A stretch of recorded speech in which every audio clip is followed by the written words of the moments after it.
Hello students. So we are going to continue our yesterday's part. So yesterday we have seen that how to convert flying wedge into Fisher's projection containing more than one chiral atom, as well as we have seen RS configuration, right? So today I am going to explain you one important point, and then we are going to discuss regarding enantiomers, mesocompounds, dash stereomers, rest all what do you mean by these all compounds, okay? So let us try to understand, right? See here.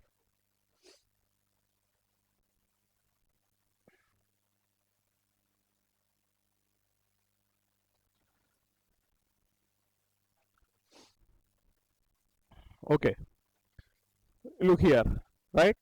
Now I am talking about interchange of ligands. Ligands, I am using the new word ligands here. No need to get confused. Ligand is nothing but these are those groups which are attached to carbon, chiral carbon. The groups which are attached to chiral carbons are also said to be ligands. Okay, they are also said to be ligands. So that is why no need to worry. Here we are going to use a new word, that is ligand, right? So here I am going to take one example. See, I have this chiral carbon, I have this Fisher's projection, I have CH3, H, Br, I. Got it? Clear? So this is the compound I have. Now again, this is chiral carbon. Now to this chiral carbon, four different groups are attached: CH3, Br, H, I. So these four different groups, CH3, Br, H, and I, they are said to be ligands. They are said to be what? Ligands. Okay, right? Here ligands are nothing but there are whatever four different groups are attached to chiral carbon. So that four different groups are called as ligands. Okay, a small thing I would like to say you. Okay, I would like to say you a small thing. Listen here. Now here this ligand is there. I will first try to understand the configuration of the molecule, whether this molecule is R configuration or whether the molecule is S configuration. Then we will come towards ligands. See, assign the priority: iodine number 1, bromine number 2, methyl number 3, and hydrogen number 4. Right? So we have assigned the priority, and our lowest priority group is on vertical line. Can you see? Our lowest priority group is on vertical line. I will go from 1 to 2 and 3. So my direction is anti-clockwise. So configuration will be what? S configuration. Can you understand? Configuration will be what? S configuration. Now what I will do? I will interchange the position of ligand. See, I will interchange the position of ligand. है ना? I will interchange the position of ligand only one time. Only one time I am interchanging the position of the ligand. See what I am doing. So here, instead of, right, instead of methyl, I will keep bromine, and instead of bromine, I will keep methyl. That means I will exchange these two ligands. Okay, are you able to understand? I will explain. Sorry, I will exchange these two ligands. I am going to exchange these two ligands. So when I am going to exchange these two ligands, what will happen? Let us see. Okay, only one time I am going to exchange. See, I am going to exchange. This is the original molecule. The original molecule has configuration. Yes, I will mention here.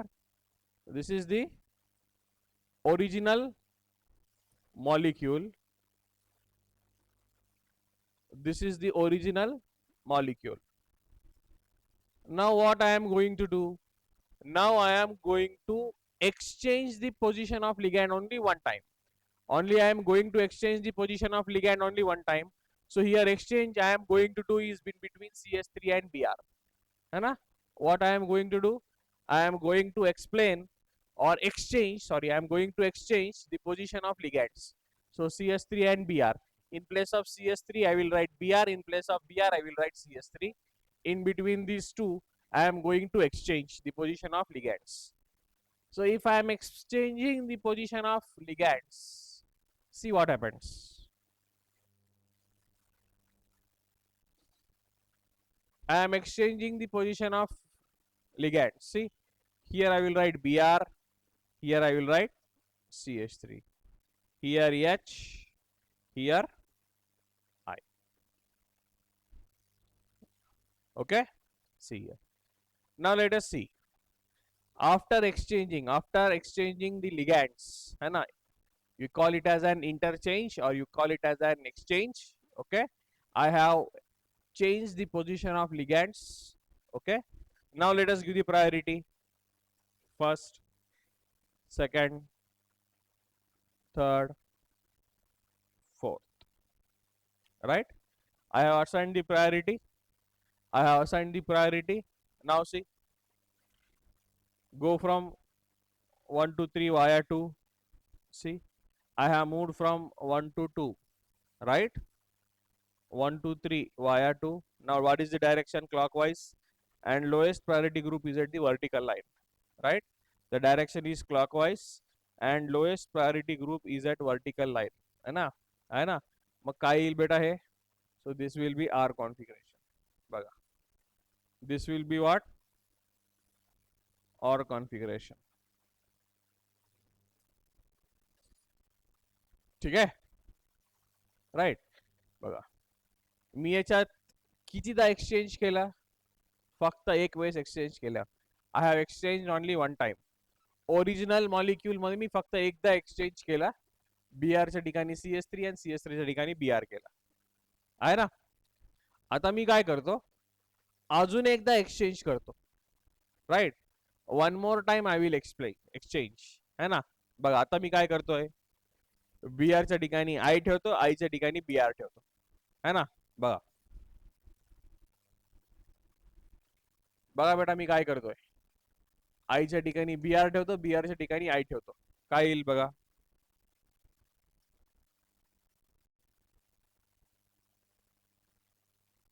हे iodine, हे bromine,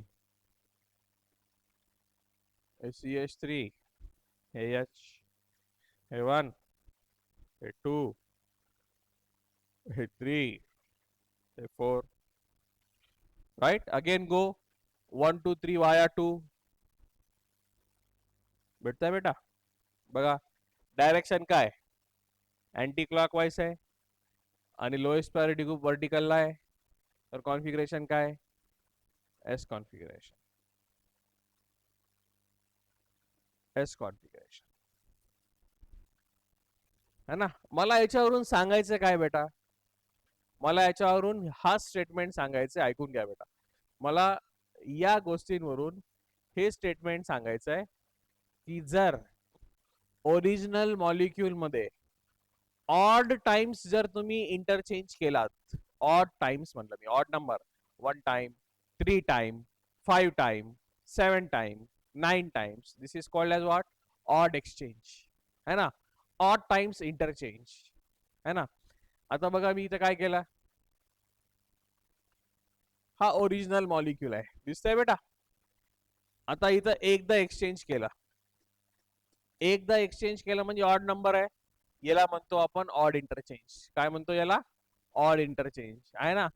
original molecule मध्ये मी कितीदा interchange केला? एकदा. फक्त एकदाच interchange केला. याला म्हणतो मी ऑड एक्सचेंज. परत मी काय केला? याला अजून एकदा एक्सचेंज केला या मॉलिक्यूल साठी. है ना? या मॉलिक्यूल मध्ये अजून एकदा एक्सचेंज केला. म्हणजे विथ रेस्पेक्ट टू ओरिजिनल किती वेळेस मी एक्सचेंज केले? 2 वेळेस. इथं याला म्हणतो आपण इवन एक्सचेंज. काय म्हणतो याला?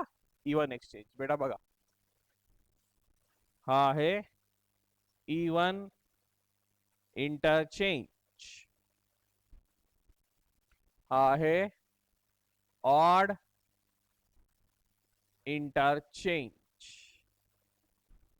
हा आहे ऑड इंटरचेंज. हा आहे even interchange. With respect to original molecule इथं मी एकदाच चेंज केला, इंटरचेंज केला. आणि with respect to original molecule इथं दोनदा चेंज केले मी. है ना? इथं दोनदा चेंज केले. फर्स्ट टाइम बीआरच्या ठिकाणी CH3 आला, नंतर बीआर आणि आय आला, आहे की नाही? सो लक्षात आलं मी काय सांगतोय बेटा? With respect to original molecule, बघा हा ओरिजिनल मॉलिक्यूल आहे. पहिल्यांदा इथं चेंज केलं मी, राईट, आणि दुसऱ्यांदा इथं चेंज केलं, राईट. इथं एकदाच चेंज केला, एक हा ऑड नंबर आहे, त्यामुळे याला म्हणलं मी ऑड इंटरचेंज. लक्षात आलं? That is why I have said to be odd interchange.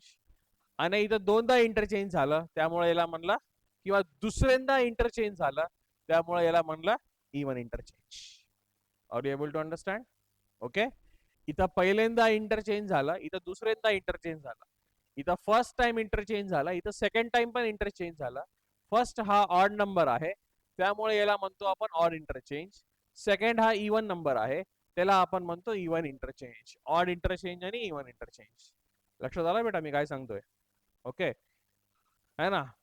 आता बघा, जर with respect to original molecule, whenever you are going to do odd interchange, always the configuration of the molecule changes. Always the configuration of the molecule changes. मी काय सांगतोय लक्षात आलं? By odd exchange, the configuration of the molecule changes, and by even exchange, the configuration of the molecule remains same. Okay? बघा इथं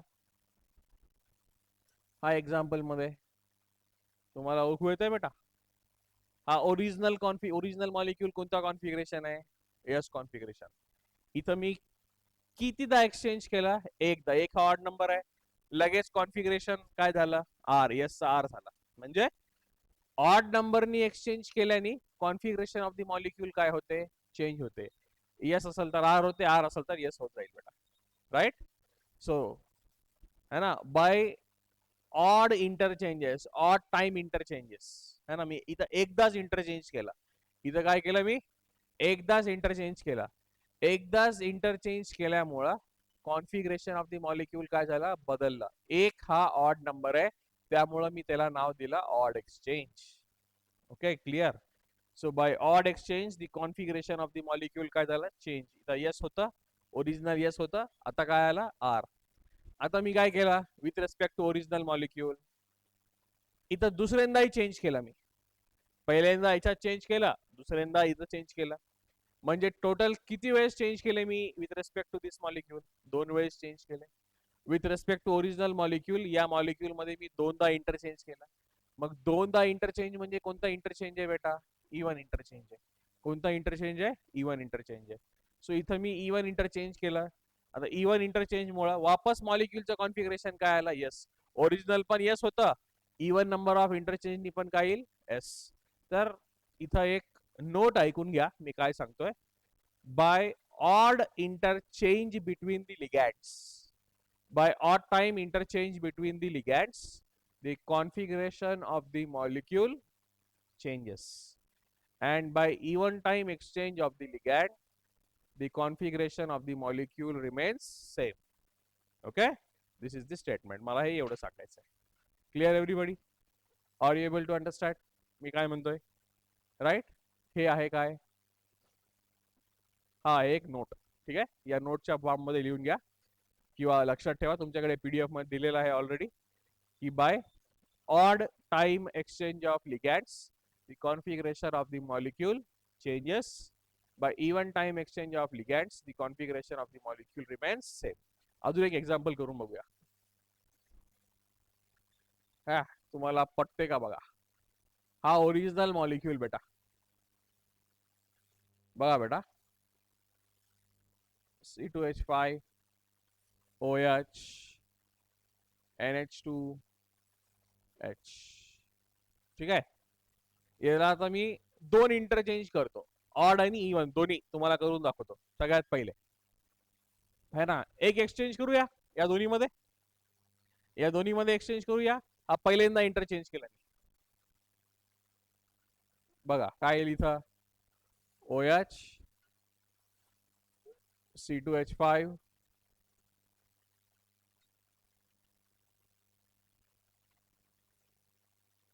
NH2 आणि H. हा कोणता interchange आहे? एकदा केला. आता परत काय करतो मी बेटा? दुसऱ्यांदा पण इंटरचेंज करतो. आता दुसऱ्यांदा पहिल्यांदा या दोन मध्ये केले बेटा, है ना? हा झाला एकदा इंटरचेंज. परत दुसऱ्यांदा करतो, या दोन मध्ये करून टाकतो. म्हणजे काय येईल इथं? NH2 OH C2H5 H. लक्षात आलं बेटा तुम्हाला सगळ्यांना मी काय सांगतोय ते? हा ओरिजिनल मॉलिक्यूल, या ओरिजिनल मॉलिक्यूल मध्ये एकदा इंटरचेंज केला, त्यामुळं हा झाला ऑड इंटरचेंज. हा काय झाला? Odd interchange. पुन्हा याच्यामध्ये अजून एकदा केला म्हणजे मी दुसऱ्यांदा चेंज केलं लिगँडची पोझिशन, हा झाला E1 इंटरचेंज.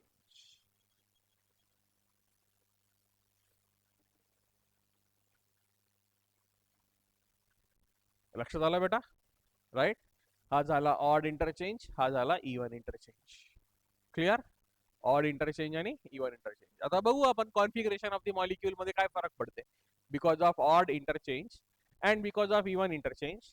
बघूया आपण की मॉलिक्यूलच्या कॉन्फिगरेशन मध्ये काही फरक पडते का, हे आपण लक्षात ठेवूया. ठीक आहे, let us try to understand. बघा आता आपण प्रायोरिटी देऊ. राईट, आपण प्रायोरिटी देऊ.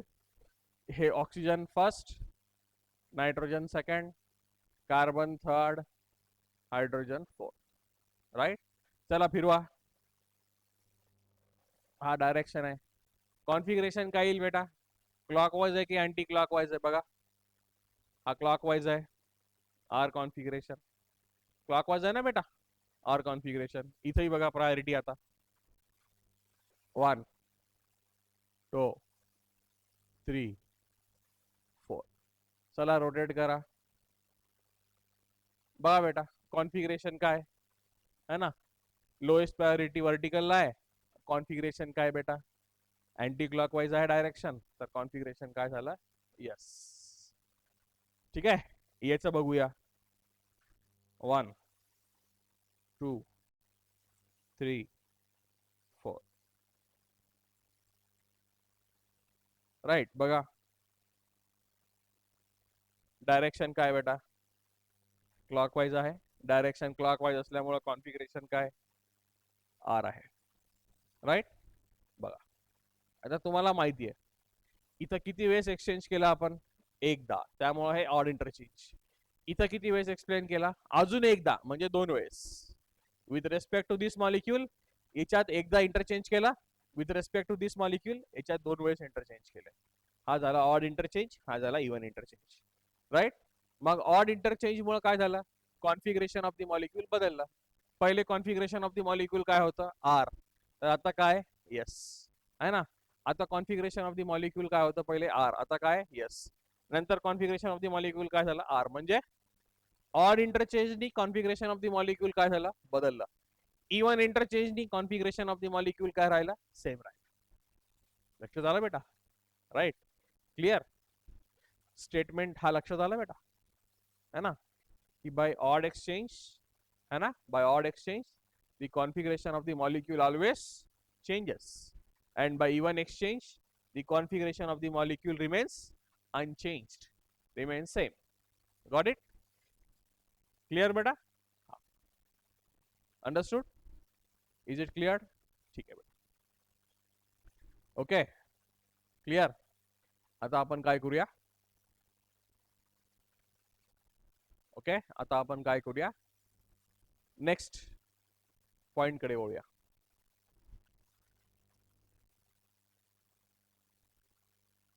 ओके, नेक्स्ट पॉइंट कडे वळूया. नेक्स्ट पॉइंट आहे इनॅन्शोमर्स. बघा नेक्स्ट पॉइंट काय बेटा? इनॅन्शोमर्स.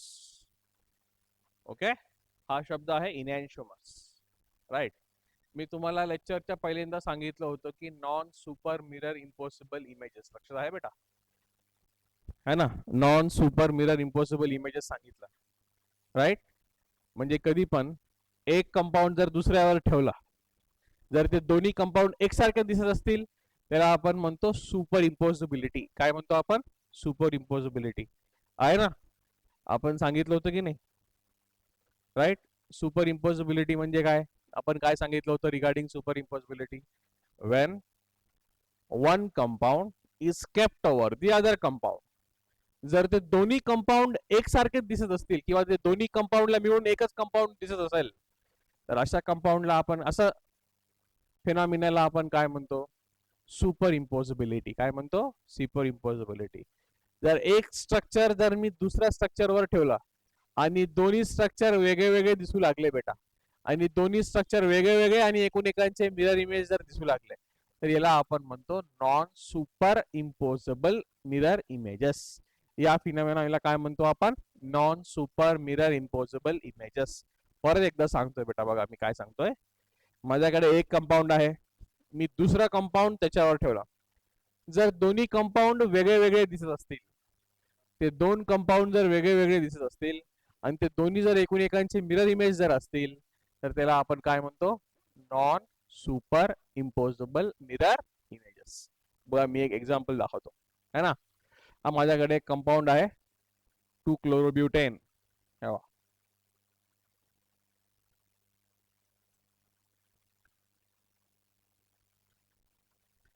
इथे एक कंपाऊंड आहे 2-chlorobutain.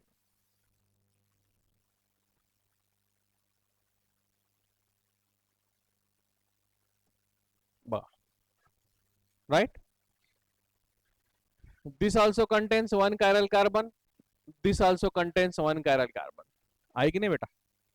आहे ना. This also contains one chiral carbon. This also contains one chiral carbon.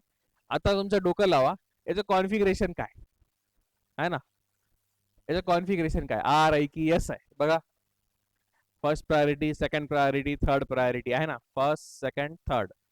आता डायरेक्शन अँटी क्लॉकवाईज आहे, हे आर आहे बघा. आणि इथं बघा first second third, direction clockwise आहे, हे एस आहे, कारण की हॉरिझॉन्टल लोएस्ट प्रायोरिटी हॉरिझॉन्टल वर आहे ना बेटा. ठीक आहे, बघा 1 2 3 असं जर केलं मी, 1 2 3 डायरेक्शन काय येतंय बेटा? बघा 1 2 3 डायरेक्शन काय येतंय?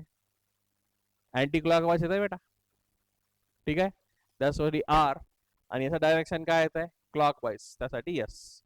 हे आर आहे, हे यस आहे, हेही कंपाऊंड वेगळं आहे, हेही कंपाऊंड वेगळं आहे ना बेटा.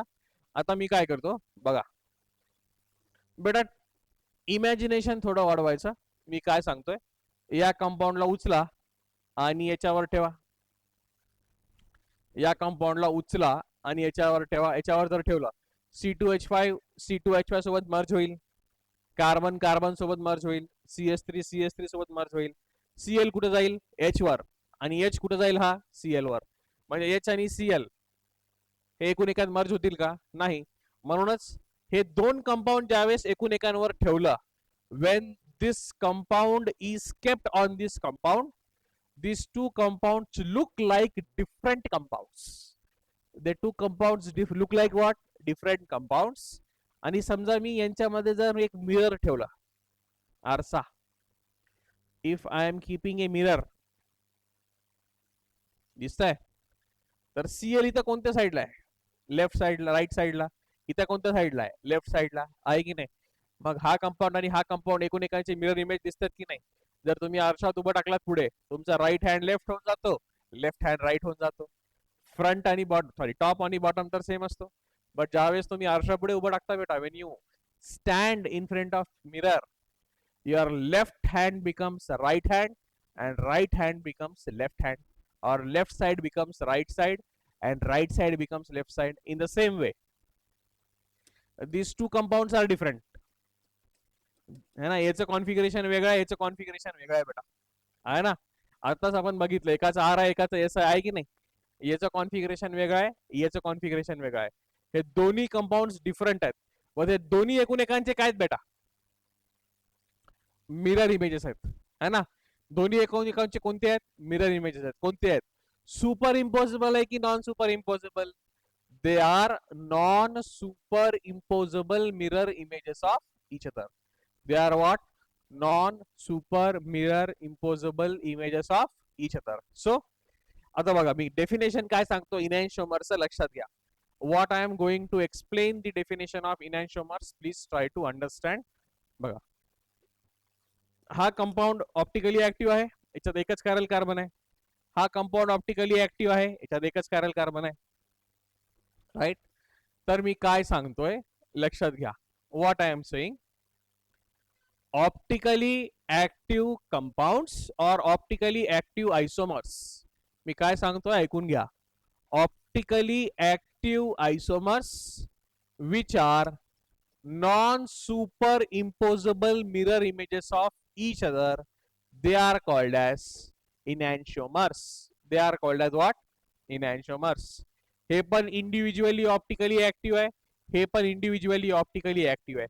कारण की हा याच्यात एकच कायरल कार्बन आहे, आणि ज्या कंपाऊंड मध्ये एक कायरल कार्बन असतं तिथं प्लेन ऑफ सिमेट्री पण नसतं आणि सेंटर ऑफ सिमेट्री पण नसतं, है ना. तर हाई इंडिव्हिज्युअली ऑप्टिकली ऍक्टिव्ह आहे, हाई इंडिव्हिज्युअली ऑप्टिकली ऍक्टिव्ह आहे.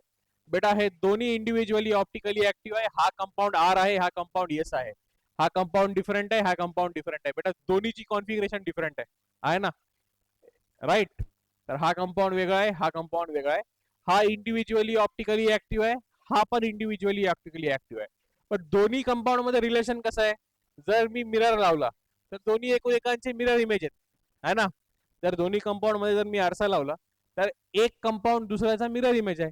बट कोणता मिरर इमेज आहे, सुपर इम्पोजेबल आहे की नॉन सुपर? हा non super imposable mirror image आहे बेटा. This compound is what? Non super mirror imposable image. So that is why whenever we are explaining the definition of enantiomers or है ना, तर आपण काय सांगतो enantiomers ची definition. So enantiomers are optical isomers. बघा बेटा मी काय सांगतो, enantiomers are optical isomers which are non superimposable mirror images of each other. परत सांगतोय मी, लक्षात घ्या बेटा. मी काय सांगतोय डेफिनेशन ऑप्टिकल काय सांगतोय मी, enantiomers are optical isomers which are non superimposable mirror images of each other. This they are called as enantiomers. याला काय म्हणतो आपण? enantiomers. So these compounds are called as what? enantiomers. लक्षात आला? याला enantiomers म्हणतो. ठीक आहे. आता enantiomers चे प्रॉपर्टी आपण स्टडी करू बेटा, है ना. राईट. बघा नंतर एक्झाम्पल बघू अजून enantiomers चे. ठीक आहे. नंतर enantiomers चे एक्झाम्पल बघूया. बट हे पहिले enantiomer समजून घेतलं, डेफिनेशन लक्षात आला enantiomerचं. तर आपण त्याला आपण नंतर बघूया, आपण प्रॉपर्टीज बघूया. याचे प्रॉपर्टीज काय असतात काय नाही आपण बघूया enantiomerचं. ठीक आहे. लक्षात आला? ओके. अंडरस्टूड? क्लिअर मी काय म्हणतोय? ठीक आहे. राईट. तर आता आपण बघूया enantiomerचे प्रॉपर्टीज.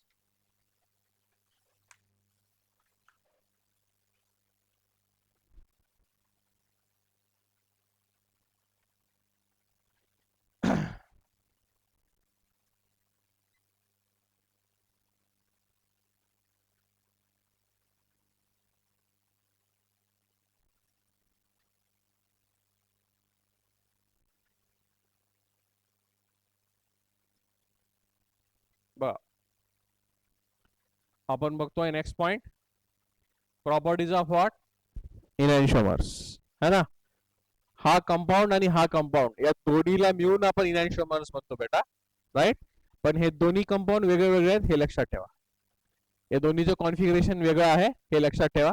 ते दोन्ही कंपाऊंड सेम नाही आहेत. नाहीतर म्हणताल की सर हे दोन्ही कंपाऊंड सेम आहेत. बिलकुल नाही.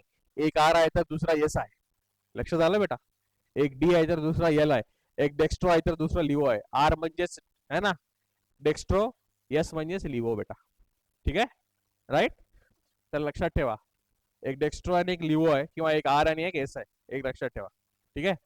So properties of enantiomers. सगळ्यात पहिले बेटा फर्स्ट प्रॉपर्टी मी काय लिहितोय बघा. enantiomers have same physical properties.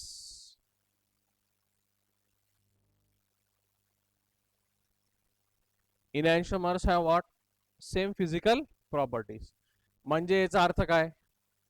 आता बेटा याचं कॉन्फिगरेशन तुम्ही काढूनच टाका. घडी घडी तुम्हाला कन्फ्युज होत असेल तर कॉन्फिगरेशन काढून टाका. हा 1, हा 2, हा 3.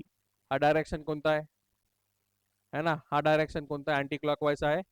याचं कॉन्फिगरेशन लिहून टाकतो मी आर. ठीक आहे. आणि याचं कॉन्फिगरेशन 1, 2, 3.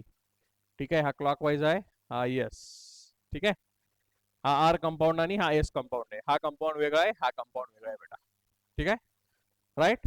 तर मी सांगतोय हा आणि हा, राईट, दोन्ही कंपाऊंडला मिळून आपण काय म्हणतो? इनॅन्शिओमर्स. काय म्हणतो बेटा? इनॅन्शिओमर्स, है ना? दोन्ही कंपाऊंडला आपण मिळून काय म्हणतो? इनॅन्शिओमर्स. So this compound as well as this compound togetherly they are called as enantiomers. Right? Togetherly they are called as enantiomers. आता मी काय म्हणलं सगळ्यात पहिले? Enantiomers have same physical property. याची फिजिकल प्रॉपर्टी आणि याची फिजिकल प्रॉपर्टी सेम आहे बेटा. म्हणजे याचा मेल्टिंग पॉइंट, याचा मेल्टिंग पॉइंट, याचा बॉइलिंग पॉइंट, याचा बॉइलिंग पॉइंट. राईट. मी काय म्हणतोय? याचा मेल्टिंग पॉइंट, याचा मेल्टिंग पॉइंट, याचा बॉइलिंग पॉइंट, याचा बॉइलिंग पॉइंट, याची सॉल्युबिलिटी, याची सॉल्युबिलिटी. म्हणजे यांचे फिजिकल प्रॉपर्टीज कशा आहेत बेटा? यांचे फिजिकल प्रॉपर्टीज कशा आहेत? Same. Right. So first property I am saying enantiomers have same physical property. है ना? Right. Enantiomers have same physical property. Second बघा,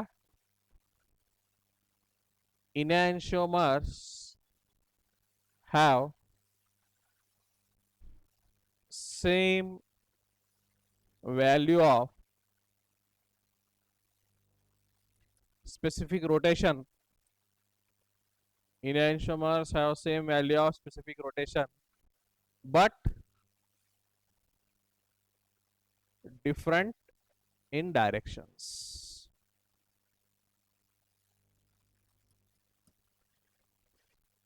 Second property काय लिहिले बघा बेटा? Enantiomers have same value of specific rotation but different in direction. But different in direction. आता तुम्हाला माहिती आहे हा इनॅन्शिओमर्स काय असतात? इंडिव्हिज्युअली ऑप्टिकली ऍक्टिव्ह असतात ना, है ना?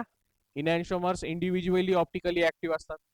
तर ऑप्टिकल ऍक्टिव्ह असल्यामुळं they have tendency to rotate the plane of polarised light, आहे ना? They have tendency to rotate the plane of polarised light. मग ते किती डिग्रीनी रोटेट करतात याला आपण म्हणतो स्पेसिफिक रोटेशन. काय म्हणतो? Specific rotation. प्रत्येक कंपाऊंड आपल्या आपल्या एबिलिटी अनुसार त्या प्लेन ऑफ पोलराइज्ड लाईटला रोटेट करते, है ना? मग तो किती डिग्रीनी रोटेट करतो त्या अँगलला आपण काय म्हणतो? Specific rotation. काय म्हणतो? Specific rotation. What do you mean by specific rotation? Simple सांगितलं ना मी बेटा. एव्हरी इंडिव्हिज्युअल और optically active compound, every individually optically active compound has tendency to rotate the plane of PPL, plane polarized light, है ना? मग तो जेवढ्या अँगलनी rotate करतो त्या अँगललाच आपण काय म्हणतो बेटा? Specific rotation. राईट. आता इनॅन्शिओमर बद्दल काय सांगितलं बेटा? इनॅन्शिओमर बद्दल काय सांगितलं, है ना? हा इनॅन्शिओमर आहे, हा इनॅन्शिओमर आहे, दोन्ही एकूण एकांचे इनॅन्शिओमर आहेत. याचं स्पेसिफिक रोटेशन आणि याचं स्पेसिफिक रोटेशन सेम आहे. समजा हे 50 डिग्रीनी रोटेट करते, हेही 50 डिग्रीनीच रोटेट करते. फक्त डिफरन्स कुठे आहे? हे 50 डिग्री राईट साईडला रोटेट करते, तर हे 50 डिग्री लेफ्ट साईडला रोटेट करते. फरक आहे यांच्या डायरेक्शन मध्ये, यांच्या स्पेसिफिक रोटेशनच्या डायरेक्शन मध्ये. व्हॅल्यू ऑफ स्पेसिफिक रोटेशन मध्ये नाही. Okay. So enantiomers they differ in direction of specific rotation. They have same magnitude but have different direction, है ना? Enantiomers have same magnitude of specific rotation but different in directions, है ना? म्हणजे याचा अर्थ लक्षात आला बेटा? म्हणजे हा कंपाऊंड आणि हा कंपाऊंड हे पण 50 डिग्रीनी रोटेट केलं पीपीएल ला, तर हे पण 50 डिग्रीनीच रोटेट करेल पीपीएल ला. फरक काय? हे आर असल्यामुळं राईट साईडला रोटेट करते, हे एस असल्यामुळे अँटी क्लॉकवाईज. हे क्लॉकवाईज रोटेट करेल तर हे अँटी क्लॉकवाईज. फक्त डिफरन्स कुठे आहे? In direction. हे आहे सेकंड पॉइंट. लक्षात आलं बेटा? This is the second point. Okay. Let us go for third point.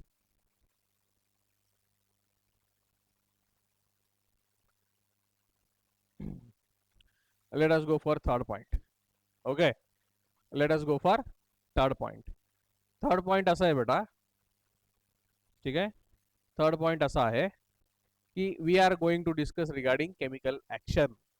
Okay, we are going to discuss about chemical action, है ना. Next is regarding chemical action, right.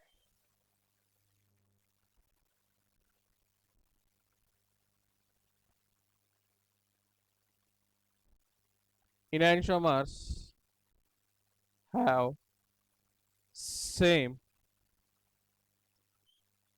chemical action with optically inactive compounds. बघा काय म्हणतंय, लक्षात आलं बेटा, ठीक आहे. Enantiomers have same chemical action with optically inactive compound आहे, है ना. आता याचा मिनिंग काय आहे, केमिकल ऍक्शन म्हणजे काय, है ना, rate of chemical reaction. Me simple सांगतोय, लँग्वेज चेंज करून सांगतोय. Rate of chemical reaction, rate of chemical reaction म्हणजे काय, ज्या मेथडनी तो एका कंपाऊंडला रिॲक्ट करतो त्याला लागणारा वेळ, time takes to complete the reaction is called as rate of reaction. सध्या तुमचं केमिकल कायनेटिक झालं नाही, त्यासाठी मी सिंपल लँग्वेज मध्ये सांगतोय बेटा. रेट ऑफ केमिकल रिएक्शन म्हणजे time taken to complete the reaction, right. Time takens to complete the reaction, it is called as rate of reaction. आता मी काय सांगतोय इनॅन्शोमर बद्दल, नेक्स्ट प्रॉपर्टी, है ना. आता आपल्याकडे दोन डिफरंट इनॅन्शोमर्स आहेत ऑलरेडी. हाय डिफरंट इनॅन्शोमर आहे, हाय डिफरंट इनॅन्शोमर आहे ना. हे दोन्ही इनॅन्शोमर एखाद्या ऑप्टिकली इनॅक्टिव्ह कंपाऊंड सोबत जर रिॲक्ट केले, राइट, एखाद्या ऑप्टिकली इनॅक्टिव्ह कंपाऊंड सोबत जर रिॲक्ट केले, हे स्वतः तर ऑप्टिकली ऍक्टिव्ह आहेत कारण की हे इनॅन्शोमर्स आहेत, हे तर इनॅन्शोमर्स आहेत. इनॅन्शोमर्स तर स्वतः ऑप्टिकली ऍक्टिव्ह आहेत, but when they are reacted with any optically inactive compound, when these enantiomers, particularly when these enantiomers, when they are reacted with optically inactive compounds, when they are reacted with optically inactive compounds, या इनॅन्शिओमरला लागणारा वेळ आणि या इनॅन्शिओमरला लागणारा वेळ दोन्ही same असतो. म्हणजे आर पण ऑप्टिकली इनॅक्टिव्ह कंपाऊंड सोबत सेम वेनी रिॲक्ट होते आणि यस पण ऑप्टिकली इनॅक्टिव्ह कंपाऊंड सोबत सेम वेनी रिॲक्ट होते. आणि याला लागणारा वेळ कंप्लिशनला आणि याला लागणारा वेळ दोन्ही सेम असते. लक्षात आलं मी काय सांगतोय, है ना. परत एकदा बघा मी काय सांगतोय, लक्षात घ्या. हे कसं आहे, इंडिव्हिज्युअली ऑप्टिकली काय ऍक्टिव्ह आहे, हे कसं आहे इंडिव्हिज्युअली ऑप्टिकली ऍक्टिव्ह. हे दोन्ही काय इनॅन्शिओमर्स.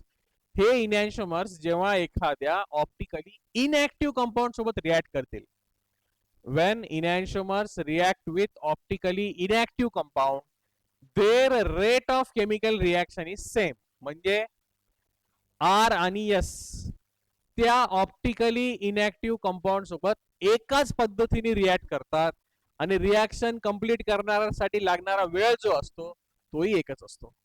म्हणजे याचा केमिकल ऍक्शन आणि याचा केमिकल ऍक्शन दोन्हीचं कसं असेल, सेम असेल. कोणासोबत, when they are reacted with optically inactive compound. हे लक्षात ठेवा, when they are reacted with optically inactive compound. Clear, okay. परत एकदा सांगू, ठीक आहे. बघा गरज नाही सांगायची बट तरी एकदा सांगतो बघा. when these enantiomers reacted with optically inactive compound, हे दोन्ही कंपाऊंड त्या ऑप्टिकली इनॅक्टिव्ह कंपाऊंड सोबत एकसारखे रिॲक्ट करतात आणि रिॲक्शन कंप्लीट करण्यासाठी वेळ पण एकसारखेच घेतात. Okay, so time takens to complete the reaction is also same and they also react with same manner. लक्षात आलं, ठीक आहे. This is the point. Next point explain करू आपण. नेक्स्ट पॉइंट एक्सप्लेन करू, काय सांगतो मी, नेक्स्ट प्रॉपर्टी एक्सप्लेन करू. इनॅन्शिओमर है ना, enantiomers have different chemical actions. Enantiomers have different chemical actions when reacted with optically active compound. Right? आता काय सांगितलं? Enantiomers have different chemical actions when reacted with optically active compounds. म्हणजे याचा अर्थ काय? हे दोन तर इनॅन्शिओमर्स आहेत. हे दोन तर इनॅन्शिओमर्स आहेत. जेव्हा हे दोन इनॅन्शिओमर्स एखादा ऑप्टिकली ऍक्टिव्ह कंपाऊंड सोबत जर रिॲक्ट केले, माझं काय म्हणणं आहे लक्षात आलं? Right?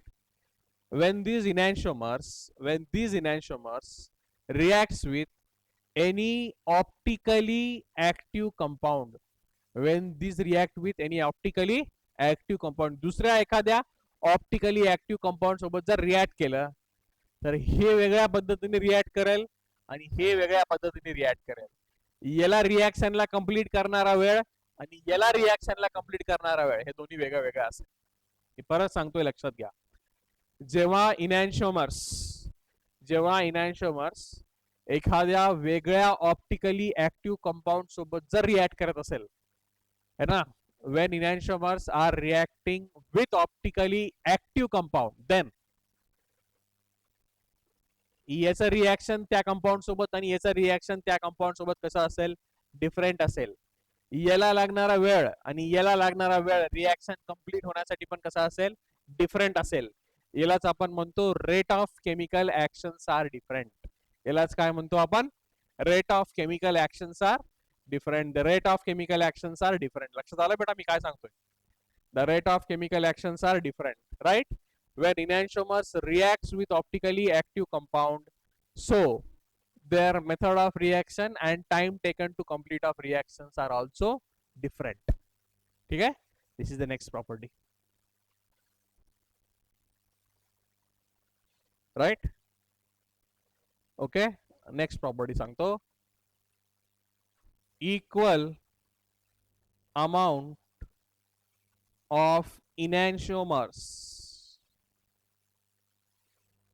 Equal amount of enantiomers are called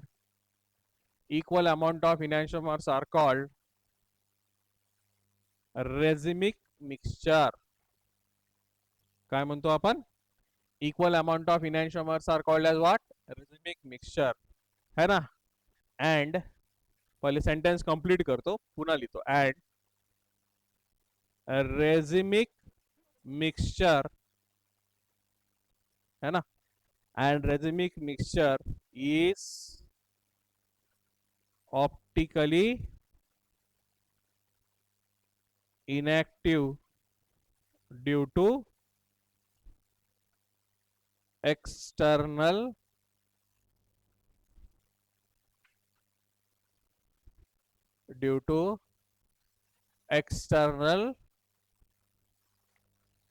compensation. बघा मी पहिले काय सांगतोय? Equal amount of enantiomers are called as what? racemic mixture. and racemic mixtures is a optically inactive due to external compensation. याचा अर्थ काय? हे enantiomer आहेत बेटा. बघा पुन्हा हे enantiomers आहेत की नाही आपल्याकडे? हे enantiomers आहेत बेटा. मी 50% R घेतला, 50% S घेतला. इक्वल अमाउंट सांगतोय मी. काय सांगतोय? Equal amount. समजा मी 50% R घेतला, 50% S घेतला. दोन्हीच्या मिक्सचरला आपण काय म्हणतो? रेझिमिक मिक्सचर. 50% R plus 50% S. 50% एक इनॅन्शिओमर प्लस 50% दुसरा इनॅन्शिओमर. असं 50% दोन्ही जर मी मिक्स केलं तर या मिक्सचरला आपण काय नाव देतो? Racemic mixture. याला काय म्हणतो आपण? Racemic mixture. So equal amount of, है ना, enantiomers. Equal amount of enantiomers are called as what? Racemic mixtures. Equal amount of enantiomers are called as what? Racemic mixture. तर हाही racemic mixture आहे बेटा आणि हाही racemic mixture आहे. Okay. this is also racemic mixture and this is also, sorry, 50% and 50% this, या दोन्हीचा मिक्सरला आपण काय म्हणतो, रेझिमिक मिक्सर. तर हाच पॉइंट सांगितलाय मी, हाच पॉइंट सांगितलाय है ना, की equal amount of enantiomers are called as racemic mixture. आता रेझिमिक मिक्सचर ऑप्टिकली इनएक्टिव्ह काय तुम्हाला माहिती आहे बेटा. ऑप्टिकली ऍक्टिव्ह कंपाऊंड काय करता, so it will rotate the plane of polarise light, आहे की नाही, आहे ना. बघा आता आपल्याकडे 50% आर आहे प्लस 50% काय यस. समजा है ना, याला आपण 50% आर प्लस 50% यस, याला आपण म्हणतो रेझिमिक मिक्सचर. याला काय म्हणलेलं आहे, रेझिमिक मिक्सचर. आता हे ऑप्टिकली इनएक्टिव्ह काय, हे 50% काय करतो बेटा, हा 50% जो आर कंपाऊंड आहे तो 50% क्लॉकवाइज ला रोटेट करतो. समजा हा प्लेन आहे, हा प्लेन ऑफ पोलराइजला आहे, याला समजा हा एक्स डिग्री क्लॉकवाइज ने रोटेट केला, राइट. 50% आर काय करतोय, प्लेन ऑफ पोलराइज लाईटला एक्स डिग्रीने रोटेट करतोय क्लॉकवाइज डायरेक्शन. तर तेच 50% यस काय करते, वापस त्याला एक्स डिग्री काय करते, अँटी क्लॉकवाइज ने रोटेट करते. म्हणजे हा कंपाऊंड वापस इथं आला, आला की नाही. पहिले आर काय केला, त्याला क्लॉकवाइज रोटेट केला आणि परत यस काय केलेला, तेवढ्याच डिग्रीने त्याला अँटी क्लॉकवाइज रोटेट केला. मग टोटल रोटेशन किती झालं, जो कंपाऊंड पहिले जिथं होता तिथेच आहे बेटा, आहे की नाही. टोटल रोटेशन किती झाला, 0. यालाच म्हणतो एक्सटर्नल कॉम्पन्सेशन. म्हणजे एका कंपाऊंडचं ऑप्टिकल रोटेशन दुसऱ्या कंपाऊंडनी कॅन्सल करणे, है ना. हे 50% क्लॉकवाइज रोटेट करत वापस हे 50% त्याला काय करून टाकते, अँटी क्लॉकवाइज रोटेट करून टाकते. समजा हे 30 डिग्रीनी क्लॉकवाइज रोटेट केला, हे काय करेल 30 डिग्रीनी अँटी क्लॉकवाइज रोटेट करते. हे बघा ना, हा 30 डिग्री रोटेट केला, वापस हा 30 डिग्री रोटेट करून टाकतो, आहे की नाही. आर जर क्लॉकवाइज रोटेट केला, यस त्याला अँटी क्लॉकवाइज रोटेट करते, करते की नाही. यस त्याला काय करते, अँटी क्लॉकवाइज रोटेट करते. यालाच आपण काय म्हणतो बेटा, याला आपण काय म्हणतो बेटा, एक्सटर्नल कंपन्सेशन. आणि because of external compensation racemic mixture is optically inactive, कारण की plane of polarise light rotate होतच नाहीये, जिथं आहे तिथंच आहे. So that is why this is called as what, external compensation. Racemic mixture optically inactive आहे. नेक्स्ट प्रॉपर्टी काय सांगतोय बेटा, नेक्स्ट प्रॉपर्टी आपण हे सांगतोय, ओके, की फ्रॉम रेझिमिक मिक्सचर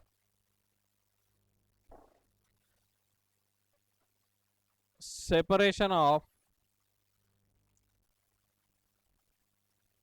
डी किंवा आर और एल किंवा S, from racemic mixture separation of DR or L or S is called resolution. काय म्हणतो याला, रेझोल्युशन. बेटा बघून घ्या मी काय सांगितलंय, ठीक आहे.